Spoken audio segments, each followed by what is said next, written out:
నమస్కారం. ముందుగా VGR news ప్రేక్షకులకి స్వాగతం.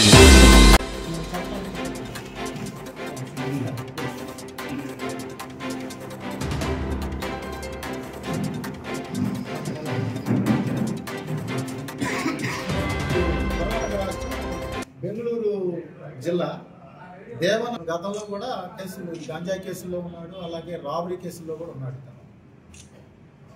నేర చరిత్ర కలిగినటువంటి వ్యక్తి. ఇతని ఏజ్ వచ్చి 22 సంవత్సరాలు ఉంటాయి. దీనికి బాగా సహకరించినటువంటి వాళ్ళు మా వెంకటగిరి ఎస్ఐ గారును, అలాగే వెంకటగిరి ఏఎస్ఐ గారు, సిబ్బంది అందరూ కూడా ప్రత్యేకంగా వారికి రివార్డ్స్ కూడా ఇవ్వమని చెప్పేసి ఎస్పీ గారు చెప్పారు.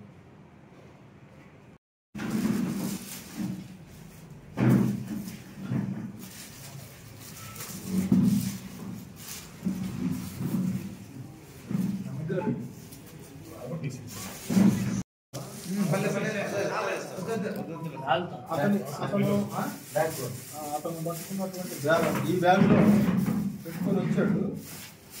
అనుమానాస్పదంగా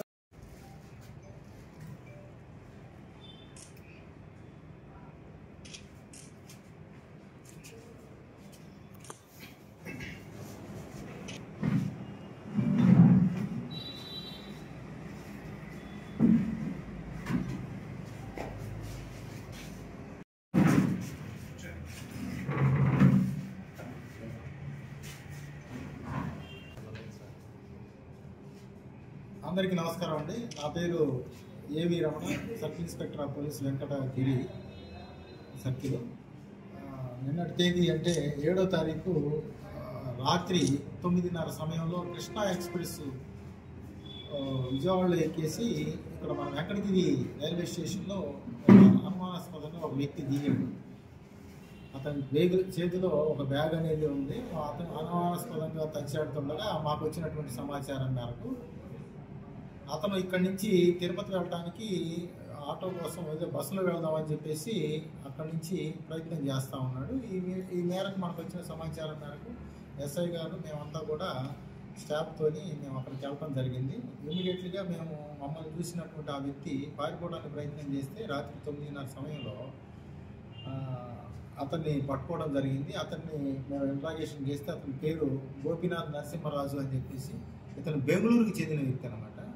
ఇతను గతంలో కూడా కేసుల్లో ఉన్నాడు. ఇతను గాంజాయి తీసుకొచ్చి అమ్మి సొమ్ము చేసుకోవడానికి ప్రయత్నం చేస్తూ ఉంటాడు. గతంలో కూడా కేసులు ఉన్నాయి. జైలుకి వెళ్ళి వచ్చాడు ఇతను బెంగళూరులో కూడా.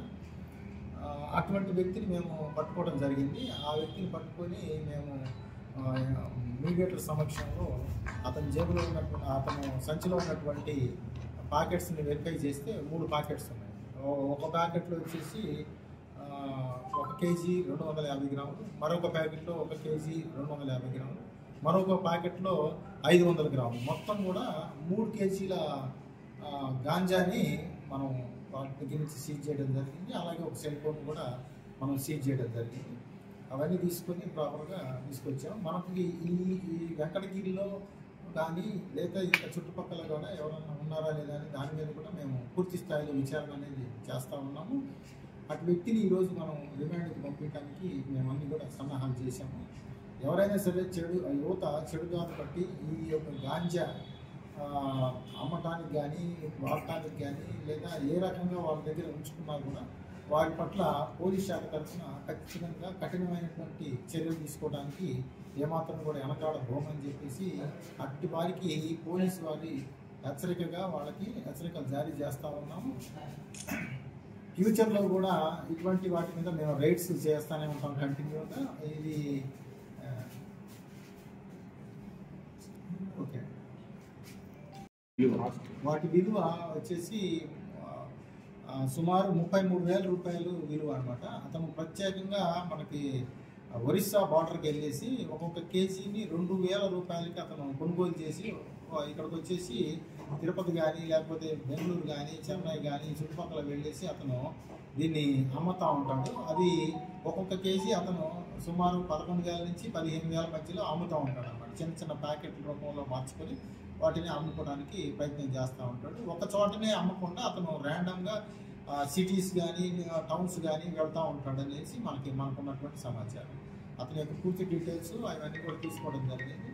భవిష్యత్తులో అతని మీద కూడా కేసు ప్రత్యేకంగా నిఘా కూడా పెడతా ఉన్నాం. ఇంకా వేరే సమాచారాలు కూడా మేము దాని మీద ఇటువంటి వ్యక్తుల మీద కూడా ప్రత్యేకమైనటువంటి నిఘా కూడా మనం పెట్టడం జరిగింది. ఒక్కరైనా ఇంకెవరిలో దొరికారు సార్? ఇతను ఒక్కడే దొరికాడు మనకి. ప్రస్తుతానికి ఇతని యొక్క ఫార్వర్డ్ కానీ బ్యాక్వర్డ్ కానీ లింక్స్ కోసం కూడా మేము గట్టిగా ప్రయత్నం చేస్తాం. అమ్మకానికి వెంకటగిరిలో ప్రయత్నం చేయలేదు. ఇక్కడ ట్రైన్ దిగిపోయినాడు. అతను ఏదో ఏ స్టేషన్ అనేది కూడా అతనికి ఐడియా లేదు. ఇక్కడ ట్రైన్ ఆగినప్పుడు ఇక్కడ రాత్రి 9:30 ఆ సమయంలో దిగి ఇక్కడి నుంచి తిరుపతి వెళ్ళడానికి ప్రయత్నం చేస్తూ ఉన్నాడు. తిరుపతి వెళ్ళాలంటే బస్ స్టాండ్కి రావాలని చెప్పేసి అక్కడ ఆటో వాళ్ళతోని మాట్లాడుతూ ఉండగా మనకు వచ్చినటువంటి సమాచారం మేరకు, అంటే ఆ సమాచారం ఇచ్చిన వ్యక్తి యొక్క వివరాలు కూడా మేము ఇప్పుడు చెప్పడానికి బహిర్గతం అనేది చేయము. కానీ మనకున్నటువంటి అక్కడ ఇన్ఫార్మేషన్ని సెటప్ చేసుకోవడంతో వాళ్ళు ఇమ్మీడియట్గా నాకు ఫోన్ ద్వారా సమాచారం ఇవ్వడంతో ఇమ్మీడియట్లీగా మేము అక్కడికి రష్ అప్ అయ్యి అతని వ్యక్తిని మేము క్యాచ్ చేయడం జరిగింది.